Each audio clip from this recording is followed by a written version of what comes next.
တမရေးအတွက်ဝိချတဲ့နီးလေးမှတ်သားထားခြင်းတော့ကောသလမင်းကြီးဝိချတဲ့နီးဟာဆရာပြသွန်သင်ပြတာဆေးတွေတောက်ပြီးတော့ဝိမချနဲ့ဒုက္ခရောက်သွားမှာအဲ့တော့ဝတ္တုတို့မှတ်ဖို့ပေါ့နော်ဘယ်လိုဝိချမလဲဆိုတာကိုမနုဿတဟိတရတတိမတောမတ္တံဇာနာတောပါဏဘောဇနေတနုကတဝေရဏဟောတိစိရံဇိရတိအာယုပါလယံလူသားတယောက်ဟာတတိရှိရှိနဲ့အစားအသောက်ကိုစဉ္ဉ္တုံတရားနဲ့စားမယ်ဆိုလို့ရှိရင်ယောဂဝေဒနာတွေနေပါမယ်တဲ့။အိုချင်းတရားကလည်းပဲအသက်ကိုထိမ့်သိမ်းဆော့ရှော့ပြီးဖြည်းဖြည်းပဲအိုတယ်ရုပ်ချင်းမအိုဘူး။ဆိုလိုတာကြမ်းပါတယ်လို့ပြောတာနော်။အစားအစာကိုတတိနဲ့စားလို့ရှိရင်အတိုင်းအတာတစ်ခုနဲ့စားမယ်ဆိုလို့ရှိရင်ကြမ်းပါတယ်လို့ဆရာပြကအဲ့ဒီအဓိပ္ပာယ်ရှိတဲ့ဂါထာလေးကိုကောသလမင်းကြီးရဲ့တူ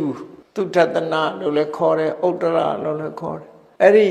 ကောသလမင်းကြီးရဲ့တူကိုသင်ပေးထားပြီးတော့ကောသလမင်းကြီးပွဲတော်တည်တဲ့အခါမှာထမင်းစားတဲ့အခါမှာဒီဂါထာကိုရွတ်ခိုင်းတယ်နော်တတိပေးတာပေါ့